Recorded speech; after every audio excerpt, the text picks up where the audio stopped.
नींद में वीरनाश कैसे रोकें? बुद्ध का प्राचीन रहस्य। दोस्तों, दुनिया में बहुत से लोग एक ऐसी समस्या से परेशान हैं जिसके बारे में वे किसी से खुलकर बात भी नहीं कर पाते। यह समस्या अक्सर रात में होती है। दिन में इंसान अपने आप को बहुत मजबूत महसूस करता है। वह सोचता है कि अब वह अपने जीवन को बदल देगा। वह सोचता है कि अब वह अनुशासन में रहेगा, अब वह अपने मन को नियंत्रित करेगा। लेकिन जैसे ही रात होती है, मन कमजोर पड़ने लगता है, विचार आने लगते हैं, मन भटकने लगता है और सुबह जब इंसान उठता है तो उसे पछतावा होता है। वह सोचता है, मैं इतना कमजोर क्यों हूं? मैं अपने मन को क्यों नहीं रोक पाता? कई लोग इस समस्या से डर जाते हैं, कई लोग शर्म महसूस करते हैं, कई लोग यह सोचने लगते हैं कि शायद उनके शरीर में कोई बड़ी कमजोरी है। लेकिन सच्चाई यह है कि यह समस्या नई नहीं है। सदियों पहले भी बहुत लोग इसी समस्या से परेशान थे और एक बार एक युवक भी इसी समस्या से टूट चुका था। वह अपने जीवन को अनुशासन में लाना चाहता था। वह अपने मन को मजबूत बनाना चाहता था, लेकिन उसे लगता था कि उसका मन ही उसका सबसे बड़ा दुश्मन है। आखिरकार एक दिन उसने निर्णय लिया कि वह उस व्यक्ति के पास जाएगा जिसे लोग जागृत पुरुष कहते थे। वह थे बुद्ध। कई दिनों की यात्रा के बाद वह बुद्ध के आश्रम पहुंचा। आश्रम जंगल के बीच था। चारों ओर ऊंचे ऊंचे पेड़ थे। हवा में शांति थी। कुछ भिक्षु ध्यान कर रहे थे, कुछ भिक्षु अपने कार्य में लगे हुए थे। लेकिन उस युवक का मन अभी भी बेचैन था। वह सीधे उस स्थान पर पहुंचा जहां बुद्ध बैठे थे। बुद्ध एक बड़े वृक्ष के नीचे बैठे थे। उनकी आंखें आधी बंद थीं। उनके चेहरे पर गहरी शांति थी। युवक धीरे धीरे उनके पास गया और उनके सामने बैठ गया। कुछ देर तक वह चुप बैठा रहा। फिर उसने धीरे से कहा, भगवान। बुद्ध ने आंखें खोली। उन्होंने शांत स्वर में पूछा, पुत्र, तुम इतने चिंतित क्यों हो? युवक ने सिर झुका लिया। उसने कहा, मैं अपने जीवन को बदलना चाहता हूं। मैं अपने मन को नियंत्रित करना चाहता हूं, लेकिन एक समस्या है जो मुझे बार बार परेशान करती है। बुद्ध ध्यान से सुन रहे थे। युवक बोला, रात में कई बार ऐसा हो जाता है जो मैं नहीं चाहता। सुबह उठते ही मुझे पछतावा होता है। मुझे लगता है कि मैं कभी अपने मन को नहीं जीत पाऊंगा।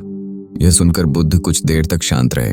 फिर उन्होंने कहा, तुम्हारी समस्या केवल तुम्हारी नहीं है। दुनिया में बहुत से लोग इसी संघर्ष से गुजरते हैं। तो युवक ने पूछा, तो क्या इसका कोई समाधान है? बुद्ध मुस्कुराए। उन्होंने कहा, समाधान है, लेकिन पहले तुम्हें यह समझना होगा कि मन कैसे काम करता है। तो इतना कहकर बुद्ध उठे। उन्होंने युवक से कहा, मेरे साथ चलो। वे दोनों आश्रम के बाहर चले गए। वहां एक छोटा सा तालाब था। तालाब का पानी बिल्कुल शांत था। बुद्ध ने तालाब के किनारे से थोड़ी मिट्टी उठाई। उन्होंने उससे एक छोटा सा घड़ा बनाया। फिर उन्होंने युवक से कहा, इसे पानी से भरकर लाओ। युवक तालाब के पास गया। उसने घड़े में पानी भरा, लेकिन जैसे ही वह वापस आने लगा, घड़ा टूट गया, पानी गिर गया। वह वापस बुद्ध के पास आया। बुद्ध ने कहा, फिर से कोशिश करो। युवक फिर गया, लेकिन इस बार भी वही हुआ। घड़ा टूट गया, पानी गिर गया। तीसरी बार भी वही हुआ। अब युवक परेशान हो गया। उसने कहा, भगवान, यह घड़ा कच्चा है, यह पानी को रोक नहीं सकता। बुद्ध मुस्कुराए। उन्होंने कहा, यही तुम्हारी समस्या है। युवक चौंक गया। बुद्ध बोले, तुम्हारा मन भी अभी इसी घड़े की तरह है, कच्चा, कमजोर, अस्थिर। जब तक मिट्टी का घड़ा आग में नहीं तपता, तब तक वह पानी को रोक नहीं सकता। उसी तरह जब तक मन अनुशासन में नहीं तपता, तब तक वह इच्छाओं को नहीं रोक सकता। युवक ध्यान से सुन रहा था। बुद्ध ने आगे कहा, मन एक जंगली घोड़े की तरह है। यदि उसे प्रशिक्षित न किया जाए तो वह इंसान को गिरा देता है, लेकिन यदि उसे सही दिशा दी जाए तो वही घोड़ा इंसान को मंजिल तक पहुंचा सकता है। युवक धीरे धीरे समझने लगा था, लेकिन उसके मन में अभी भी एक सवाल था। उसने पूछा, भगवान, क्या सच में कोई व्यक्ति अपने मन को पूरी तरह नियंत्रित कर सकता है? बुद्ध मुस्कुराए। उन्होंने कहा, हाँ, लेकिन उसके लिए अभ्यास करना पड़ता है। और आज रात तुम्हारी पहली परीक्षा होगी। युवक थोड़ा घबरा गया। उसने पूछा, कैसी परीक्षा? वह बुद्ध बोले, मन की परीक्षा। आज रात तुम्हें अपने मन को समझना होगा। यदि तुम यह समझ गए तो तुम अपने जीवन का सबसे बड़ा रहस्य जान जाओगे। युवक के मन में डर भी था और उत्सुकता भी। उसे समझ नहीं आ रहा था कि बुद्ध क्या करने वाले हैं, लेकिन उसे इतना जरूर महसूस हो रहा था कि आज उसे अपने जीवन का कोई बड़ा उत्तर मिलने वाला है। और उसी रात उसके जीवन की सबसे महत्वपूर्ण घटना होने वाली थी, क्योंकि उसी रात बुद्ध उसे बताने वाले थे मन को नियंत्रित करने का पहला रहस्य। लेकिन वह रहस्य इतना गहरा था कि हर व्यक्ति उसे समझ नहीं सकता। और वही रहस्य हम इस कहानी के अगले भाग में जानेंगे। उस दिन की शाम धीरे धीरे ढलने लगी। सूर्य पश्चिम की ओर झुक चुका था। आकाश लाल रंग से भर गया था। बुद्ध का आश्रम हमेशा की तरह शांत था। भिक्षु अपने अपने कार्य पूरे कर रहे थे। कुछ लोग ध्यान कर रहे थे, कुछ लोग पानी भर रहे थे। लेकिन उस युवक का मन बिल्कुल शांत नहीं था।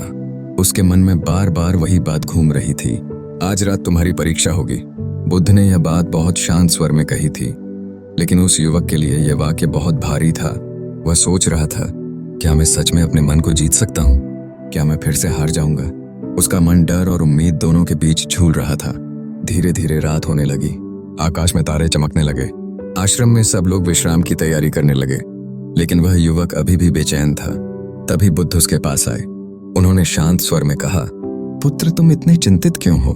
युवक ने कहा, भगवान, मुझे डर लग रहा है कि मैं फिर हार जाऊंगा। बुद्ध मुस्कुराए। उन्होंने कहा, जो व्यक्ति डरता है वह पहले ही हार जाता है। फिर बुद्ध ने कहा, याद रखो, मन से लड़ना नहीं है, मन को समझना है। यह सुनकर युवक थोड़ा शांत हुआ। बुद्ध ने उसे एक स्थान पर बैठने के लिए कहा। वह जमीन पर बैठ गया। बुद्ध ने कहा, अपनी आंखें बंद करो और केवल अपनी सांसों पर ध्यान दो। युवक ने आंखें बंद की। उसने धीरे धीरे सांस लेना शुरू किया। पहले उसका मन बहुत भटक रहा था। कभी कोई पुरानी याद आ जाती, कभी कोई कल्पना, कभी कोई इच्छा। उसका मन बिल्कुल स्थिर नहीं था। लेकिन उसने बुद्ध की बात याद रखी, मन को रोकने की कोशिश मत करो, बस उसे देखो। वह अपने विचारों को देखने लगा। धीरे धीरे उसके विचार कम होने लगे। कुछ देर बाद उसका मन पहले से ज्यादा शांत हो गया। फिर बुद्ध ने कहा, अब जाओ और विश्राम करो। युवक अपने कक्ष में चला गया। वह लेट गया। लेकिन उसके मन में अभी भी हल्का डर था। कुछ समय बाद वह सो गया। रात का समय गहरा हो गया। चारों ओर पूर्ण शांति थी। लेकिन आधी रात के समय अचानक उसका मन फिर से बेचैन होने लगा। कुछ पुराने विचार फिर से आने लगे। उसका मन फिर भटकने लगा। उसे लगा कि वह फिर हार जाएगा। लेकिन उसी समय उसे बुद्ध की बात याद आई, विचारों से लड़ो मत, उन्हें समझो। उसने गहरी सांस ली और अपने मन को देखने लगा। धीरे धीरे उसके विचार शांत होने लगे। उस रात उसने पहली बार महसूस किया कि मन को समझना मन से लड़ने से ज्यादा शक्तिशाली होता है। सुबह जब सूरज उगा, वह युवक जागा। उसके चेहरे पर पहले से ज्यादा शांति थी। वह तुरंत बुद्ध के पास गया। बुद्ध वृक्ष के नीचे बैठे थे। उन्होंने युवक को देखा और पूछा, कैसी रही रात? युवक मुस्कुराया। उसने कहा, भगवान, कल रात पहली बार मुझे लगा कि मैं अपने मन को समझ सकता हूँ। बुद्ध मुस्कुराए। उन्होंने कहा, यही पहला कदम है। फिर बुद्ध ने कहा, मन को जीतने के लिए 3 बातों को समझना जरूरी है। युवक ध्यान से सुनने लगा। बुद्ध ने पहला नियम बताया। पहला नियम, दिन में अपने शरीर को व्यस्त रखो। जो व्यक्ति दिन भर आलसी रहता है उसका मन रात में भटकता है। लेकिन जो व्यक्ति दिन भर मेहनत करता है उसका शरीर और मन दोनों शांत रहते हैं। फिर बुद्ध ने दूसरा नियम बताया। दूसरा नियम, सोने से पहले अपने मन को शांत करो, ध्यान करो, अपनी सांसों पर ध्यान दो।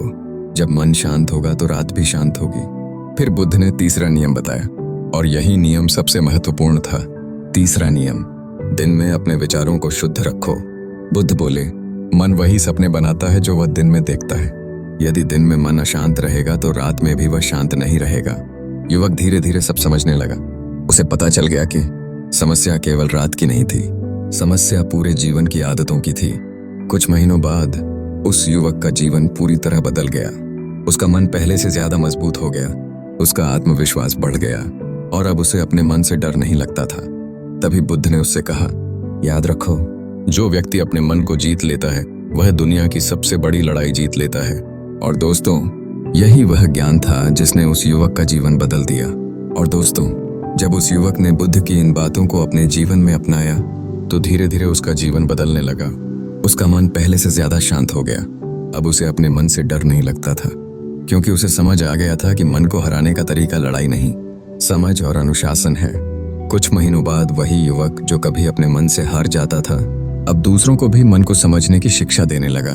और तभी बुद्ध ने उससे एक बात कही, जिस दिन इंसान अपने मन को समझ लेता है उस दिन वह अपने जीवन की सबसे बड़ी लड़ाई जीत लेता है। दोस्तों, अगर इस कहानी से आपको कुछ सीखने को मिला हो तो याद रखिए, मन को जीतना एक दिन का काम नहीं है, ये रोज के छोटे छोटे अनुशासन से होता है। और अगर आप चाहते हैं कि ऐसी ही गहरी और शक्तिशाली कहानियां जो आपके जीवन को बदल सकती हैं आपको लगातार मिलती रहे, तो अभी इस चैनल को सब्सक्राइब कर लीजिए, क्योंकि इस चैनल पर हम ऐसी कहानियां लाते हैं जो केवल मनोरंजन नहीं, जीवन बदलने की ताकत रखती हैं।